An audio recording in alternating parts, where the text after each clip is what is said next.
morning, everyone. Is that better? Okay. Oh, what great energy this morning. Thank you so much. It's great to see everyone. I'm Debbie Astone. I'm the Interim Vice President for Administration and have the opportunity to welcome you this morning. And it's just so great to see everyone and to see this room filled and all the energy and excitement and enthusiasm as we're ready for Star Day. Is everybody ready? Yeah.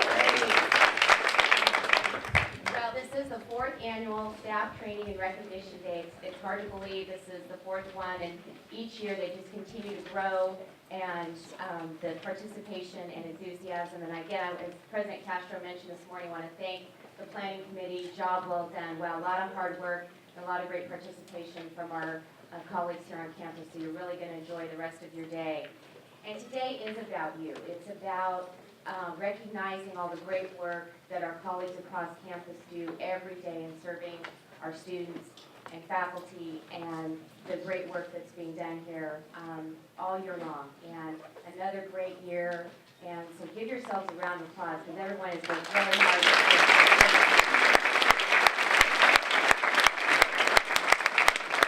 I would also like to recognize my fellow cabinet colleagues that are here today and thank them for their support. Each division has been actively involved in today's preparation and planning.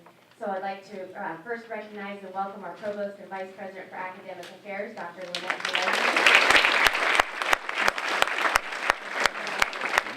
Our Vice President for Student Affairs, Dr. Frank Lamas.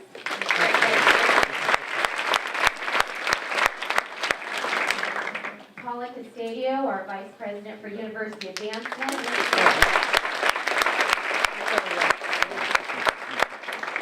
Shirley Armbruster, our AVP for University Communications. Shirley. Diana Rawls, the Chief of Staff in the Office of the President. We have a couple of colleagues who could not be here today. Clint Moffitt, our Interim Chief Financial Officer, and Jim Barco, our Athletics Director. But again, it's been a full team of support for this event, so enjoy. And today is dedicated to learning, collaborating, and celebrating. So I hope you, at the end of the day, look back and say this was great, and this was a great way to spend our day here together on campus. This morning, we are so fortunate that we are going to hear an inspirational message from Lieutenant Colonel Lorenzo Rios, and it's just going to be fantastic, and we're so pleased that he was able to be with us today. And also encourage you to take advantage of many of the workshops, from servant leadership to tech tips to customer service training. I think there's something for everyone today. So take advantage of the great courses and opportunities that are all being done by our own campus community. So the speakers and those that have volunteered to do these sessions are all of our own. So please support them and attend as many of the sessions as you can. At 11:30, we're going to be celebrating our staff awards. 196 of our colleagues will be recognized today. That's huge. And ranging from 5 years to 45 years. And I know, Mary, can you stand up again if you're here? 45 years, that was just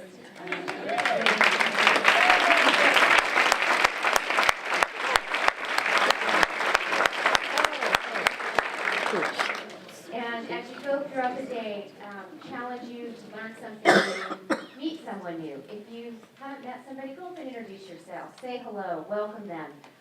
It's a great opportunity. We all work together so closely that sometimes we may not know someone personally. We may know them through email or phone calls. So again, introduce yourself. This is a great opportunity to collaborate with our colleagues. And now I have the distinct pleasure and honor of welcoming our wonderful and bold president, Dr. Joseph Castro, who will introduce our keynote speaker this morning. Thank you so much.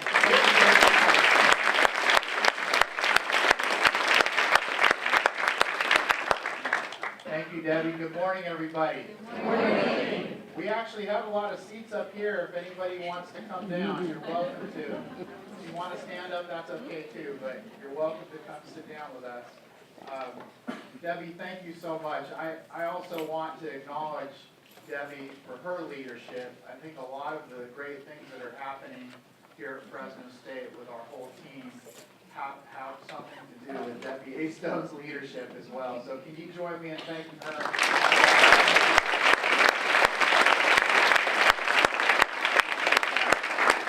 fact, just last night, we cut the ribbon on the new theater, Maya Cinemas. And Debbie is instrumental in the whole Campus Point development. And I have to tell you, it's a beautiful theater. And I don't know about you, but when I was in college, I used to enjoy going to the theater for a little break. And I still remember my first night at Berkeley. I went to a midnight showing of Purple Rain. That's the best. I was with my new friends, you know, came from Hanford, it's midnight, I'm out with my friends at Berkeley. So I'm just imagining all the great experiences that we're all going to have there at the cinema. So when it opens, I hope you enjoy that very much. I think it's going to be a great addition to our community. I also want to thank Katie Williamson because, you know, we have this whole committee, but in the end, there is a leader of that committee, and you've done a tremendous job. Thank you, Katie.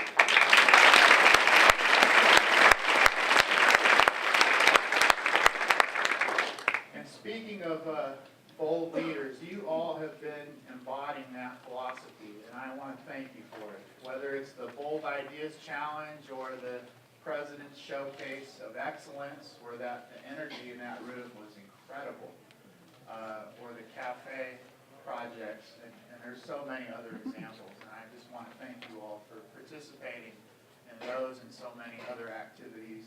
I feel a sense of renewed energy around here. I hope you're feeling the same way, and I think we have the chance to really do some incredibly great things together to build on the positive successes of the past. So that's the promise every day for us, is to work together to really advance the university, serve our students as well as possible. So it's just a pleasure to be here. And I have to tell you, after almost 2 years now in this role, actually, I think it might have been 2 years exactly today when I learned that I was appointed.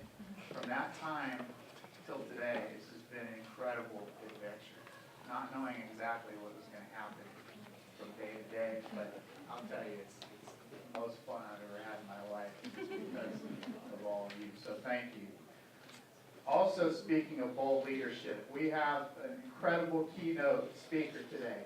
And I have to say, he's been just so supportive of Fresno State. He actually extended his service in unprecedented ways to stay with us at Fresno State because he loved being here, and he loves being here. And so it's my honor to introduce Lieutenant Colonel Lorenzo Rios. He served as the commander of the Army ROTC Bulldog Battalion and department chair for the Military Science Program, and served in that role since about 2012. He grew up as a migrant farm worker and enlisted in the Marines. He earned his bachelor's degree in political science and master's degree in organizational leadership from Gonzaga University, where he joined the ROTC program and was a distinguished military graduate. He later earned a master's degree in political science and a PhD in international relations from Arizona State. In the Army, Lieutenant Colonel Rios served in the Balkans, Iraq, and Afghanistan, and was awarded 2 Bronze Stars, one for combat leadership in Iraq, and one for leading a special interagency coordination cell in Afghanistan. And I think we're going to hear a little bit more about that today. But for me, he embodies the spirit here, not just of boldness, but of sharing, of leading, of inspiring. And I think he's the perfect keynote speaker for today's important Star Day. Please join me in welcoming Lieutenant Colonel Lorenzo Rios.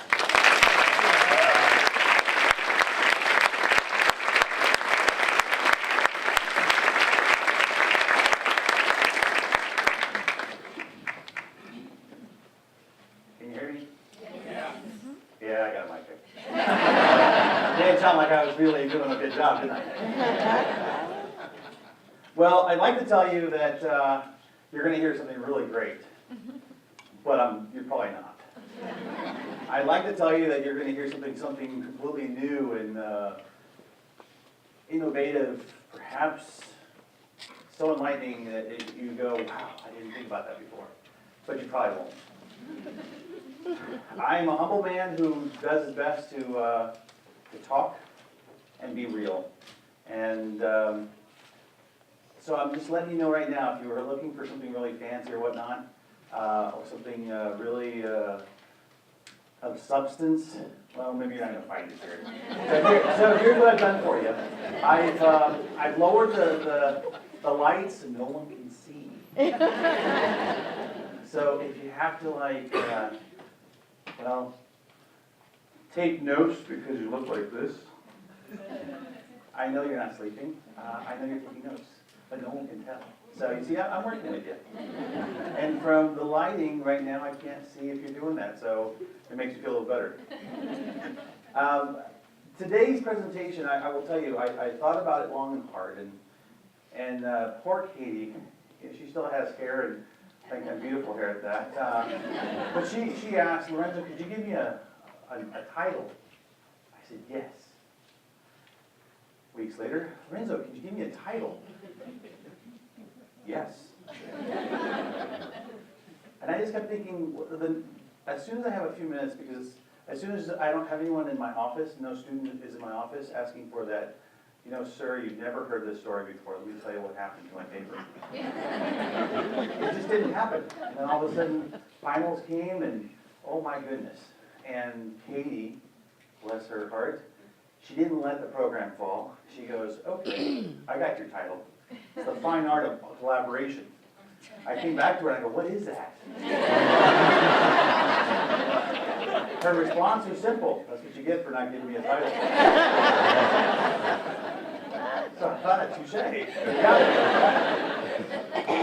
So I started thinking about this. So what am I going to say to you? We started the conversation. Today is about learning, collaborating, and celebrating. I will tell you, for the last 3 years, this has been a wonderful learning experience, and I've had the blessing of collaborating with many of you. And for me, this is my celebration. When I met President Castro, I sat down with him, and I'll be honest with you, okay? I'm sorry, I'm going to share a little bit of my personal information. I broke down and cried, like a baby. I met the first Latino president. I never thought that was possible. And there he is, just sitting down talking to me like a man, just one-on-one. Well, a few minutes into our conversation, I realized that I was home. Every 2 years we move. Every 2 years we move.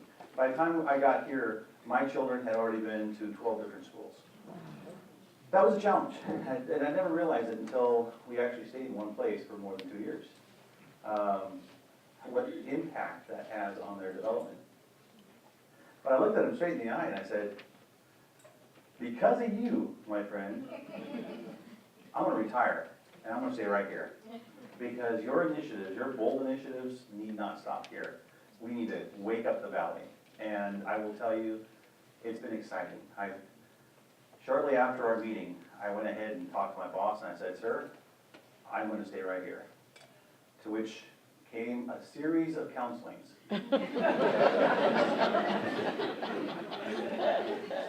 Come again? I said, yes, sir, I want to stay right here. Are you sure you want to go back to West Point? Because I was a professor at West Point. Are you sure you want to go back to West Point? No, sir. I'm exactly where I need to be. I'm at Fresno State. Oh, dear. Are you sure? Have you talked to your family? Yes, sir. How about one more assignment? No, sir. So we decided to stay here.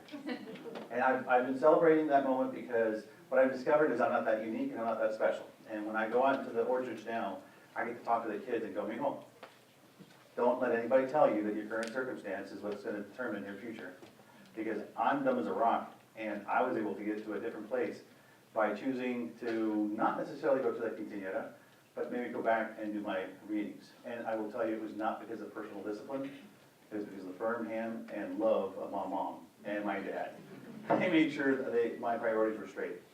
But now I get to talk to parents who are my age, and when they're telling their kids, you're wasting your time, mijo. I say, hey, you and me started in the same orchards. You and me took different choices, different paths. I'm not gonna tell you one was better than the other, but if you don't like where you're at now, maybe it's time to maybe think about it differently. And let me tell you, that has been remarkable at resonating across the valley. And some of you, some of the outreach folks have invited me to talk to some of the kids out here. Let me tell you, I have not worked a day since I've been here. Every single day I go home and I'm inspired. My heart, I think, has grown 3 times larger. And I've invested in Kleenex because more time than not, I found myself going home crying. Of happiness, happy tears every time. So what am I going to talk about today? We're going to talk about collaboration. So like any good discussion, let's go ahead and start with these slides. They're supposed to help you go stay focused. Let's see if this thing works here.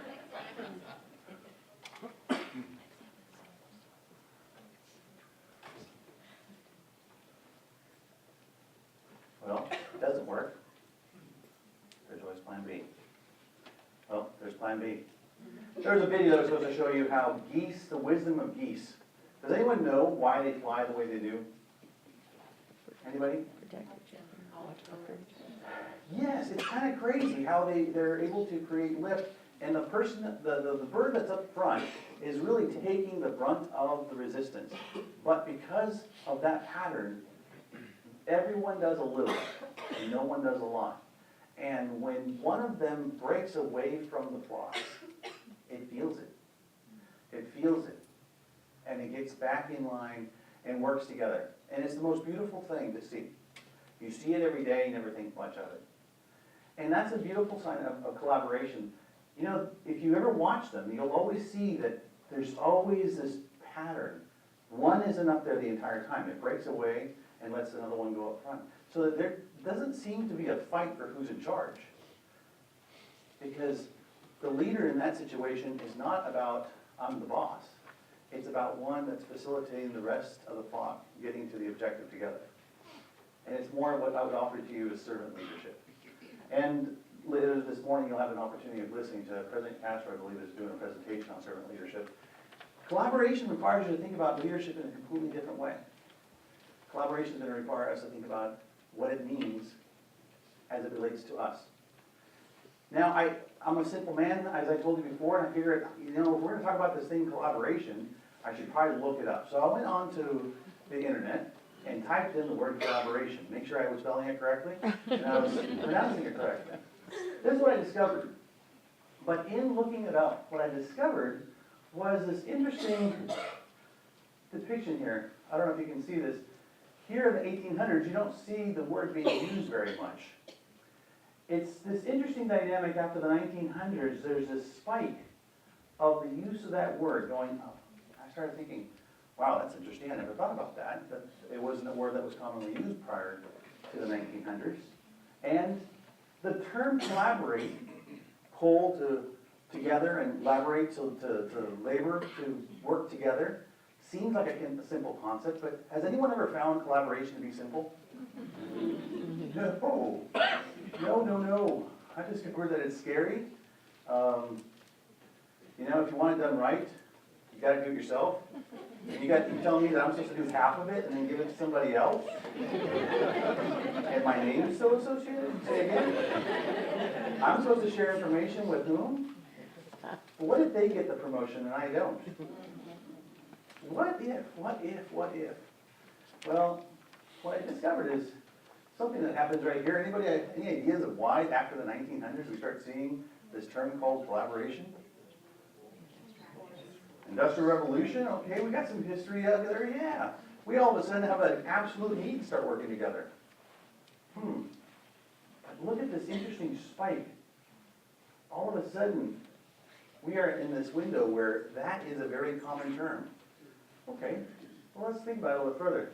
So, being the simple man that I am, I figured, okay, well, I got to pull this apart and figure out, are there any other terms that would still help me better understand collaborate?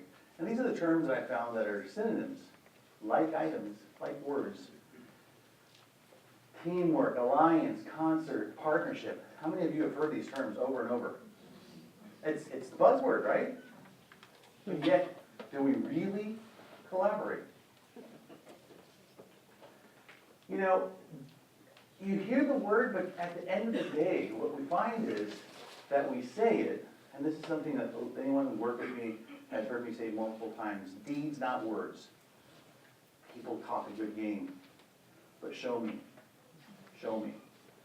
And what you find is that when they get to the execution phase, the actual doing, we find that, well, we don't really understand it, or if we do understand it, we're not necessarily committed to it because that really places us in a very vulnerable place.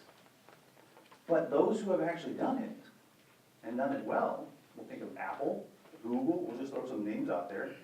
What's remarkable about them is they have figured out a way that they can get past the scary and got to the point of excellence.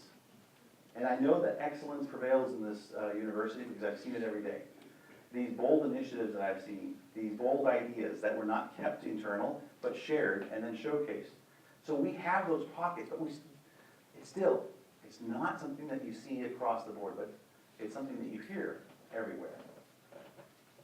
And this is a great picture. Anyone, any folks in the art, any graphic designers, I'm looking for a job, and I'm showing you my portfolio here.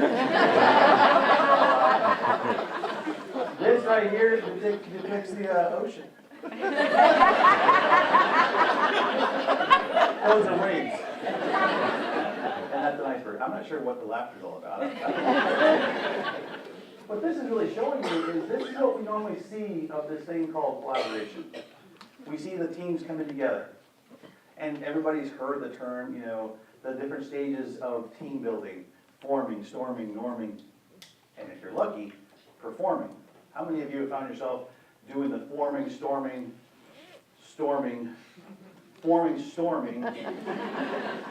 maybe norming, no, back to storming. In our attempt to norm, we go back to storm, and if you're one of the lucky ones, you perform. It's a tough task. So why is it that, you know, this thing called forming has to be so difficult? Well, that thing called coordinate, play nice with others, well, you know, I've got 3 boys in the Clovis School District here, and what I discovered is, boy, as long as they're by themselves, they're great. When they come together, they have a great time for these little bursts. And then all of a sudden decisions have to be made, sometimes they do that well, and well, sometimes they don't. Because who's in charge? And are they willing to listen? And that's going to be something we're going to talk about here in a little bit. And ultimately, it's the act. It's kind of like being in a sack race where one person wants to go this way because they now know, and the other person wants to go that way because they really know. And both of you find yourself discovering whether or not Fresno still has green grass. You know? Interesting. So, in a world that is so connected, and we've got someone that will be talking to us about our gadgets out there that are nice apps that will help us out. Everybody is so connected, and I think that last year we had the opportunity of having a speaker from Harvard come out and talk to us. In a world that is so connected, why are we so alone? When everybody has 300, 400, 500 friends, why are we so lonely? When everybody is sharing everything, why is it that we still don't know anything about the person next to us? How is that? Well, that's a good question, and I don't have an answer for you. But the reality is, this is not going away. So how do we use this reality to get to performing? How do we get this reality? If collaboration is not going away and we see a climb, and we are part of that system, are we those widgets in the system that are holding back progress?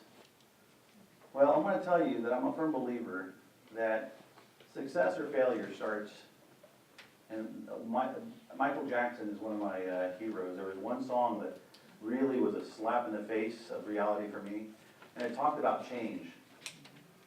If you really want to see some change, y'all remember that one? Any, you're showing your age. It starts with the person in the mirror, and I've had to modify a little bit, because he says it's the man in the mirror, and my wife says it's true, you know?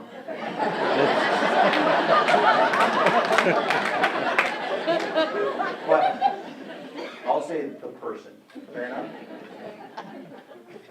Well, I can go into seeing about, what I've seen in the last 2 years, 3 years here at Fresno State. I can tell you all these things. I can tell you about some of the studies that I've read in preparing for this. One example is that we have a shortage of physicians, and we know this. The baby boomers are retiring. We know this. This is not a mystery. It's going to happen. We don't have enough physicians to take care of that gap. We have nurses that we just don't have enough of. So the traditional way of doing business is going to have to change. Over 200 million deaths every year are attributed to silos of information, that had that information been shared with someone else effectively, that person would have lived. The third largest death producer in America is these silos. People with great intentions, they're not wanting to hurt someone, but the way the systems are set up, well, it's time for us to rethink that. Well, I'm not going to tell you what I've seen here, so I figured, how about if I share with you a story of my experience in Afghanistan? And then what I'm hoping for is if I can share this story with you, that perhaps we can learn some things and then we can apply it here and ask ourselves, do these stories resonate? Now for my scientists out there who need a large N sample, who require a data sample of no less than 100 to become worthy of about 30 seconds of your attention span, I'm going to tell you right now, you're not going to get it. Any philanthropists, not philanthropists, but archaeologists. My archaeologists out there, my anthropologists, those of you who enjoy a good story of one, I will satisfy that. All right? I'm telling you that right now. I'm also going to tell you right now that these slides are going to be a little confusing. So please don't look so much into the details as much as I want you to understand the complexity of the reality that we are working in. And mea culpa, mea culpa, mea culpa. Whatever you see and whatever issues you find, I will tell you, the knucklehead started right here, and I had to learn something. So that's the story I'm going to share with you today. Fair enough? This is Afghanistan. And this region right here is the region referred to as Regional Command East. Each region, there are different regions, and each region has different forces, international forces that are in that area. This is not a discussion of whether or not we should be there or not. This is just a discussion of what happened while I was there. Fair enough? And this has a time date stamp of 2009.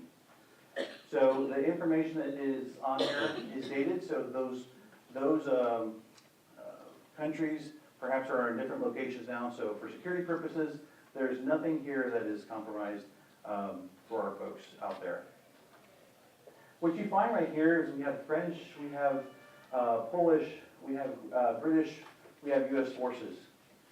What I'm showing you right here is within our region, we have many forces from different countries. What that tells you is that we have stakeholders with a different perspective.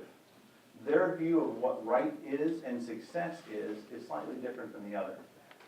And for the most part, we speak the same language, or so we think. I've had a good conversation with my British brothers, and they were speaking English, and I didn't understand a thing they said.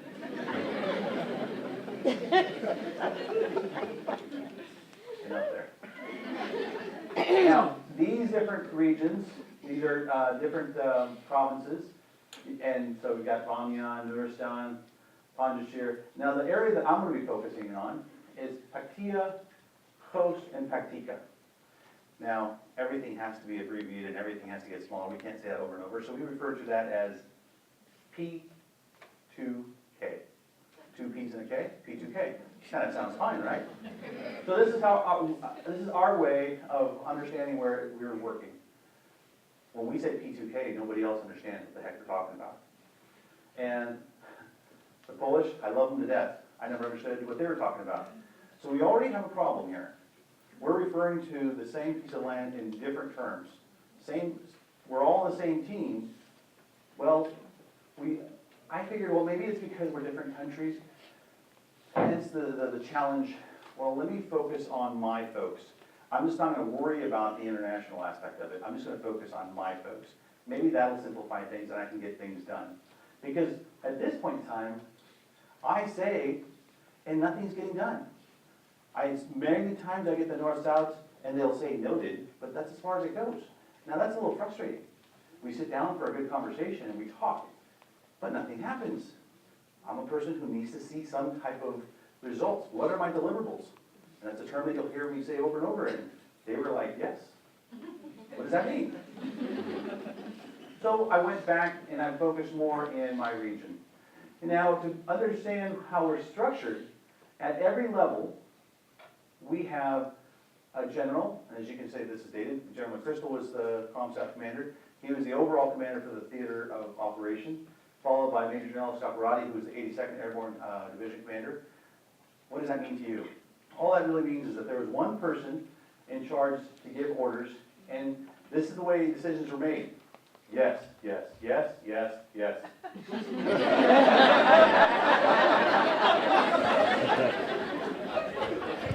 How about no, maybe, maybe, no, no. Very simple, very efficient. Well, over here, these deployment support teams, with the interagency, you'll notice it was purple. Purple's determined, normally is the color that we use to determine that it's joint, multi-operations. These are primarily civilian employees, all our senior service members. They're our partners. But you'll notice that there's a very clear line. This little box right here is a provincial reconstruction team. We decided we'll mix them up, and if we mix them up, they can figure out what's going on for us. But they would make decisions, yes, yes, yes, yes. Yes, let me talk about it. What? What did you ask? Let me get back to you. What was the decision? What? What are you doing? Waiting for a decision. What? What? I don't know. All right. Collaboration's working really well, right? All right, so let's focus just in my region. These are my folks. These are folks that work under the same flag. These are all Americans. Now, what you should see here is these little diagrams. Don't worry about what unit it is. What you should know is that the Army, we love pictures. Okay, this is why I love pictures. Okay, you see this little symbol right here at the very bottom? Little half-8, right? That means airborne. So you get the fun job of jumping out of airplanes. So that's all that it says. The reason that's important is because this is now beginning to describe a culture of what these units are like. This little red and white means it's a cavalry unit. It's designed to not fight. It's designed to look, tell people, hey, bad guys are here, but never fight, because they're scouts. They're supposed to see forward, not fight. If they fight, they've already lost their job.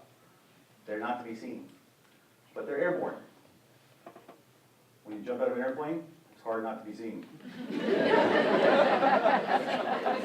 we have this interesting dynamic here. You're a secret force that jumps out of an airplane with a very clear parachute during daylight operations. Okay? And you'll notice there's one person over here with nothing in there. They're not airborne. But everybody else is. 4 out of 5 is airborne. So within this unit, what we discovered is there was an interesting dynamic that because the units weren't the same, there was different subcultures. Well, okay. I know that the university doesn't have these problems. Each division, each battalion, you guys can call the term division, but they had a leader, and their leader was all-knowing. And depending on the leader, so was the attitude of their troops. What I found was some of these folks in particular had one way of doing business. It's my way, or no way, or the highway. I will listen to your point, noted, but you probably won't make the next meeting. I appreciate your input. See my assistant on the way out. Next meeting, there's no discussion. So I must be right. You see, that linear discussion, the leadership concept, all of a sudden I discovered it had something to do with success here. And leadership as we knew it had to change. This command structure with the power pyramid was one that was not very effective, because you know who was actually on the ground seeing what reality looked like? It wasn't the leader. It was the troops that were on the ground, the folks who were making the daily transactions with the people on the ground.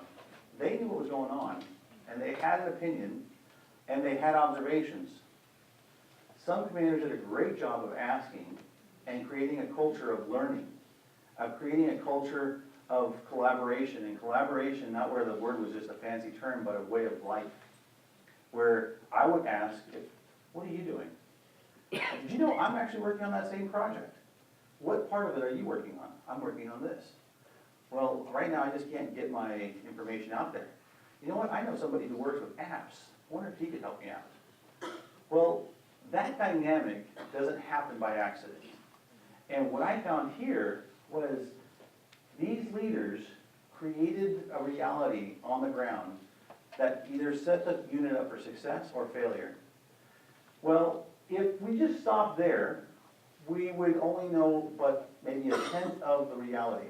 Because the other part that was taking place was the fact that in this region, life was taking place. These little red and white stripes denote approximately 50 to 250 people per square kilometer. And then these little dense areas, that's 250 to 500 people per square kilometer. So you notice that there are little pockets where there are densities of people, and there are pockets where they're very sparse. What we discovered is that that too created a reality that was unique to that environment. I'm sure you don't have that reality because here at the university, everybody's busy all the time, and admissions is not, they're just as busy at midterms as everybody else, right? Because everybody is just as busy as admissions just before graduation in May, right? Everybody's reality here is a little different. And that's one thing I discovered. I found that there's an ebb and flow in the workforce here. And I thought, wow, that's so interesting. I thought it was unique to us. Because our realities are different, one takes care of parking citations, other folks are taking care of safety, other folks are taking care of registration, other folks are taking care of safety in the residence environment. Everybody's perspective was different. And I thought, wow, I actually can learn from this because I thought it was just unique to my experience out here, because everyone here, not only was their unit different, and their unit set them up for success or failure by their ability to communicate, but also their environment was different. And it would stop there, but I can't, because there was this thing called the agriculture that also influenced the way people viewed life. If there was plenty of water, people seemed to have this sense that everything's okay. I don't know if you've noticed around here, you're seeing an increase in panic because there's a lack of water. People's way of thinking, people's outlook changes. Well, out here, you found that areas that did not have, please note that the green does not mean it was green. This is very dry. But what you should see is that this area right here was full of wonderful agricultural land, but these areas over here, there was nothing, but we still had folks out there, very small pockets of folks. And these district centers, these are the areas where people were coming together to talk and share with us what their issues were from their perspective. What we discovered is that every district center had a different agenda. Every district center had a set of stakeholders who saw their world from their perspective. Every district center had folks who saw their reality as perfect and real from their lens. But I can tell you that those folks that were up here had no idea of what it was like over here. Very similar to folks, if you go to the Bay Area, tell them about the dry land over here. They're like, what are you talking about? So I found that this was not unique to my experience. I was able to find it over here.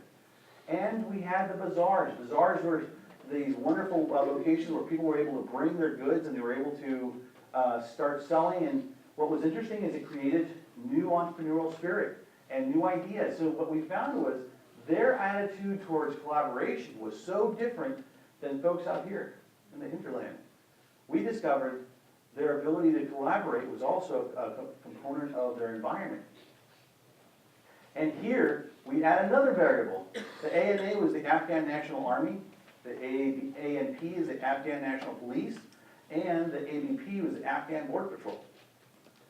Now, what's interesting is each of those organizations had their own unique mission, and they had their own perspective of success. And notice that they were placed all over Afghanistan in our region. So now we have an interesting environment where folks within their organization that belong to us have a different attitude towards sharing information, have a different attitude towards listening. We have an environment, we have multiple stakeholders, different perspective of reality, different understanding of what success or failure is, and this is where we live. And our ability to communicate, our ability to collaborate, to bring resources together was the only way that we were going to see a change. And we saw a change. I will tell you the greatest change started right here. Because at my level, I was really frustrated. I told you I was the dumbest guy in this room, right? Now you put me over there, and I'm trying to figure out, how do you make sense of this? How do you ever get to actually getting to the deliverables? What am I getting out of this meeting other than just being frustrated? You almost want to get to the point of saying, enough. I'll have some pop. Or soda, whatever you call it here. Or a beverage of your choice, whatever it may be. But something has to give.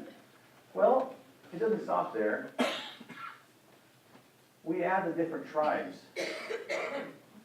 And now the different tribes add a new dynamic. The Afghan National Police chief in one region and an Afghan National Police chief in another region were from two different tribes. So they're wearing the same uniform, they're talking more or less the same talk, but their perspective is different. I'm thinking, goodness gracious, how in the world? Don't forget, I told you about our joint partners. USAID, a branch, although they don't like to be called a branch of the State Department, for all intents and purposes, I'm going to put them under a branch of the State Department. They had all these wonderful projects coming in, and they were going to spend money, because by spending money, they were able to identify a measurable back to the United States. And we live in a quarterly basis success or failure environment. We can tell whether or not a person is successful within a 90-day reporting period. If they were able to spend X number of dollars and open 5 different projects, that is a success. Now, the next quarter, maybe they all fail, but that's a different point. That's a different project. So you have that culture. You have a culture of multiple tribes, and each tribe has its own unique history. At this point in time, you might be asking yourself, what was this talk supposed to be about? It's supposed to be about collaboration, right? I told you I was going to share a story with you. What I found was the story that I had to tell you was complex, and I found out that I had to listen, because when I was down here in Sullivan Hill, I had to listen to what was being said, because some of the cues were telling me what was important to them, as opposed to what was important to me, or what I was perceiving important to the area. Because I had already been in a different department, a different division. They told me what was important to them. Clearly that's important. What I discovered was there was this ongoing need to assess our understanding. And I found that I couldn't speak and make bold statements. I had to instead ask bold questions and encourage more participation from the people around me. Because in learning, I understood how I could help. And leadership wasn't directing, and instead it was facilitating. What I found here, success was based off of my ability to actually encourage people to talk. And that meant follow my mom's guidance, and my mom's guidance was, God gave you the exact equation that you're supposed to work with. Look twice as much, listen twice as much, speak half as much, and you'll be okay. And your heart is right in the center, and is the biggest thing there. It will lead you in the right direction. And then use that brain of yours to analyze. But don't ever think that you're so important and so bold that you have to use this thing to destroy that equation by telling people what needs to happen. In this environment, what needed to happen was for me to shut up and listen, and then empower, facilitate, and enable some of this to happen, not by me. And I couldn't take credit, nor could most of these folks take credit. those who were seeking credit found themselves being the instrument of destruction for a lot of these projects and for collaboration itself. These projects right here, you notice different colors? What the different colors you note here are the different road projects. Those different roads weren't there before, those roads were brought in. What you'll notice is different agencies brought those roads in. So you think there was a master construction plan, right? Well, thank goodness you have a master construction plan person here who is ensuring that everything's working together. And everybody knows why that little piece of grass has not been cut out and why it's still wet, because there's a plan for it. There is a master construction. Here, everybody had a plan. Everybody. Remember all those agencies I just showed you? Everybody had a plan. Needless to say, they articulated to different folks, and different roads were made. With time, what we found was success was finding a way of connecting these roads as opposed to continuing to create new roads to nowhere. We also found that every bold leader, once they're in charge, what do? I'm here to fix this place. I don't care what was here before. That Castro guy, he was here, but now he's gone, and I'm here to fix it. Inevitable reality in the military. I'm sure it doesn't happen in your world, but it did happen in mine. Every new boss had a new idea, and they were going to fix it. Just when you thought you knew what ups looked like, someone flipped it on its head again. What we found was, at some point in time, you have to be a humble servant leader and say, what were you doing and how can I help? And I understand my leadership role to be one that encourages progress from where we left off and now move forward with plans that were already established. But that doesn't take away from the fact of the requirement of asking, what has changed and are these plans still the right plans? Not from my perspective, but from our perspective. This is a lesson learned. We also discovered that instead of having everybody report independently, because that's what was happening before, you saw how many different agencies were out there? Each agency was talking back to their independent boss because they weren't connected. You want confusion? Sit in the same room and have 10 people with 10 different realities and not even realize that all 10 have already made a plan and have already briefed it to somebody else, and it's being conducted right now in the same area. Scary. We discovered that step back, coordinate together, share information, and because I didn't share information doesn't mean that I was holding information back from you. It meant that I was human. And there was two parts here. There were two people, there was two parts. You have a part to ask, what are you working on? I have a part to share. And then if you didn't share with me, I have a responsibility to ask you, what are you doing? And how can we work together? And if no one's told me that I have to do X, Y, or Z, if I can see the possibility, I need to share the possibility. Sometimes the best idea is just one breath away. But if you never share it, what's the point? Well, here, this lesson taught me that we got to share. This is the old way of reporting. Notice, independent units, independent organizations reporting back.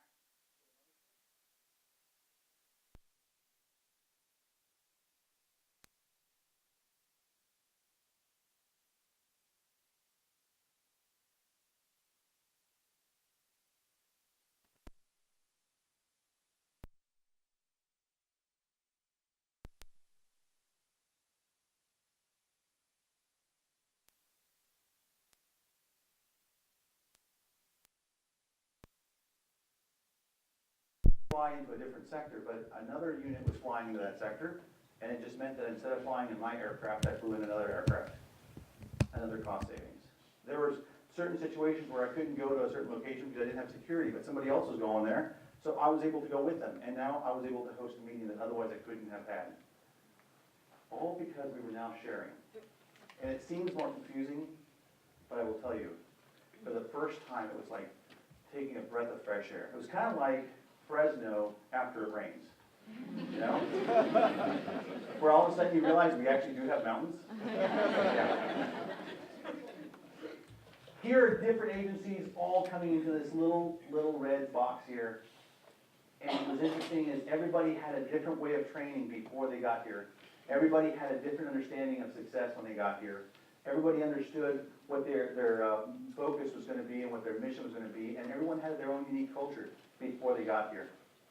And once they got there, they went to different places where there were different people with different perspectives and different realities, with different histories, different languages. What we found is that this environment was very complex. So what were some of my lessons learned? My lessons learned were simple. First of all, complex problems, well, they require innovative solutions, not status quo. That's the first part. But that requires that I'm not blaming others. I'm looking at myself. And I'm looking at myself as that person that can make a difference, and if nothing more than my cubicle. And let me tell you, there was this reality that spread across the board. Once this crazy director was actually telling his folks, I don't know what's going on, but I want to help. Let me tell you, one, for me, it was a relief because I was honestly able to tell people the truth. I don't know what's going on, but I really want to help. Then they said, hey boss, I got you. This is all I need. I personally have never used the term boss to describe myself, but when they said, hey boss, I realized there was already a problem in my own culture. That's why anyone who's ever met me and asked me about who I am, they always refer to me as Colonel Rios. I say I'm Lorenzo. Because that colonel tends to put up roadblocks. And in this environment, I found that learning to talk to people, but most importantly, learning to listen was critical. So these are some of my lessons learned. I found out that you don't have to worry about who gets credit. We do live in an environment where you want the blue ribbon and everybody gets a blue ribbon, but when you don't get the blue ribbon, clearly you did something wrong. But when we really are true to the idea of success, you don't worry about that. And I'll tell you, there is no more noble mission than the mission that you all have here at Fresno. At Fresno State, you have the opportunity of waking up the talent and the genius that's found in this valley by your inspirational attitude and the way you treat people. When people come into this campus, they're not just another number. They're a human being with a history, and you fill their minds with this new possibility, not by your words, but by the way you treat them. And when they go to one division and they go to another division as they're trying to enroll, or they're trying to investigate whether or not this is their right place, it's a collective experience. And I'll tell you, I've been inspired every time I've had the opportunity of working with many of you in different opportunities, different venues. You have a wonderful mission, but it starts with not worrying who gets the credit. And I came up with a simple equation, and remember I told you I'm all about pictures? Well, this equals choice plus attitude. This is the difference between successful collaboration and, well, collaboration that is not as successful. With choice, choose to be respectful of another idea. Another idea does not mean that they're challenging you. Another idea is another possibility. I challenge you to listen. What if? Why not? Active listening. Listen to the others, not with the intention of waiting for them to shut up so that you can go ahead and tell them what the truth is. Add these things, these two questions into your daily attitude lexicon. What if? And why not? Anytime somebody brings up an idea, before you say, no, no, no, no. You see, in 1983, followed by 85, 87, and 92, nice try. Well, if reality didn't have this temporal aspect to it, maybe that would be true. But time changed, people change, reality changed. Are we taking the time to ask ourselves, have we kept up? I'm challenging you to look this way. Challenges. This is horrible. They're out to get me. What if challenges are not obstacles that prevent you from accomplishing your goals? What if challenges are nothing more than opportunities to think a different way and see new opportunities, a different way of approaching an old problem? What if challenges are that? I'm a little sanguine about my reality, and I believe challenges are just that, opportunities. this is not a discussion on faith, but I will tell you I'm a man of faith, and I firmly believe that sometimes I learn my greatest lessons, not when I win, but when I learn. Some people say lose, I say learn. That challenge gave me an opportunity to see something I wouldn't have otherwise seen. Attitude. What if we looked at someone bringing up a new idea not as something to get me or inspiring, but what if the attitude was one that, what if this is a positive change and this is a good thing? And what if the fact that she didn't share that information with me wasn't that she was out to get me? What if it was just an honest mistake and I had the other part to ask, what are you doing? What if our attitude was positive? That's the other part. Different ideas are not bad. How many times have you heard, oh, yeah, but I'd like to think about X versus your Y. That person, I don't know what's wrong with them. They clearly don't like me. What if? It's a different perspective, and now you gotta take a step back and go, what if? Why not? And change is not something that is out to get you, but a new adventure to develop you and an opportunity to have you leverage your skill and beautiful talent in a new reality. And a new adventure is a new opportunity. What if? So back to my water. Now do you see it? Do you see this now? I hope so. Because here's the other part to that iceberg. And this is not mine. It's Oscar Bird on Flickr. I took this from them. And I thought it did a great job of showing the other parts that happen under the water. When effective collaboration is taking place, there's connecting and there's relationships. And there's one thing that I didn't bring up before. There's this thing called trust. Trust. You feel vulnerable. It's scary. If we can get past that, the possibilities are incredible. We haven't even begun to see what's out there. If anyone has seen Apollo 13, the movie, or read the books, or actually been around to know what the heck happened, you realize we didn't bring our astronauts back home by one individual. It was a collective group of folks coming up with new possibilities and working with demanding requirements and realities that had never even been considered. And the difference was, if they didn't do it well, people were going to die. Well, thank goodness we're not in that situation. Make yourself visible and participate. This can happen, but how many times have you been in a venue where the president has asked, come on, participate in this venue and talk to me about what's going on. The division heads are asking folks to participate in this new matter. I know, we're tired. We're tired. But when will things change if we're not willing to help those who are trying to give you new opportunities and new opportunities to share your ideas? We are part of our own reality. We're part of the architects of our own reality. And if we're not willing to make that extra effort, understanding that maybe we won't see the immediate result exactly the way we want it, but we start making progress look like small disjointed steps taken as the opportunity arises.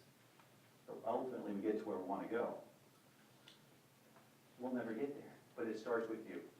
What if we've got the positive attitude plus our choices to participate so we can see this happen? Why collaborate? At the end of the day, we work faster. And if we don't have to go out and do something because somebody else is willing to pick the load up, well, from an economist standpoint, this is great because you save dollars. I will tell you, I'm a little biased and I don't like to work, so if I have an opportunity of going to a place where I have fun and enjoy my reality, that's all the better for me. And the attitude of working with people like yourselves and learning from you, where every single day I have an opportunity of seeing a possibility that I never thought of the day before, that's success, and that was progress for me.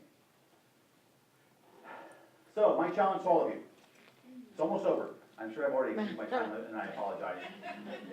I want you to add 2 things to your lexicon today, and as you go around, you may hear somebody say something and you're like, oh, whatever. I want you to add 2 things. I want you to ask yourself, I want you to just challenge yourself to ask these 2 questions. What if? What if? And why not? I challenge you to finish, let someone finish and use the term yes and, as opposed to no, but. or inevitably, but. Yes, and, I challenge you, Look at everything as it should be, not as they are. Don't look at, well, this is stupid. Okay, well, fantastic, you've seen what it is. What should it be? And then share it with someone here. Don't share it with the radio station in the car. Man, if they just knew. Share. The one thing I have found here is there are so many folks who want to hear, but when they ask, they hear crickets. Now, I've seen it change, and it's exciting. I've seen it around this campus. And I've seen it in you, I've seen it in the students. The possibility of what if and why not is growing. And being bold is not just a thing that you see on a sticker or next to the president's. Did you ever get that tattoo, by the way?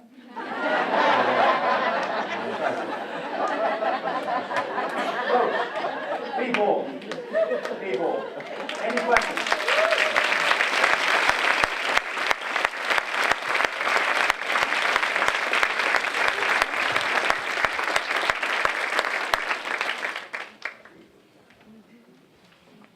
On behalf of Star Day committee and everyone here, we just want to thank you so much. What an inspiring message and some great takeaways for all of us today as we go forward and continue to learn and continue to listen Oh, thank you. and continue to collaborate. I Thank pledge you. to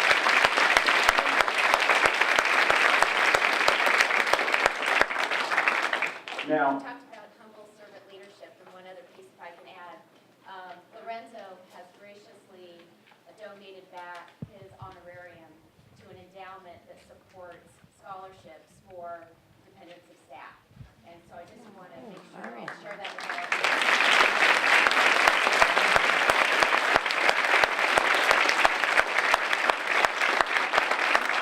Just giving back, so thank you again so much. And I also want to let you know that the workshops will start at 9:15 this morning, so you have a little bit of time. So enjoy the rest of the day. The workshops are at the Save Mart Center, and Vice President Lamas and Vice President Castadio will be doing the design thinking session right here in this room. So if you haven't signed up for some workshops or sessions, don't worry. Please sit in. It's okay. We want you to participate and have a great day. We'll see you at the lunch. Thanks so much.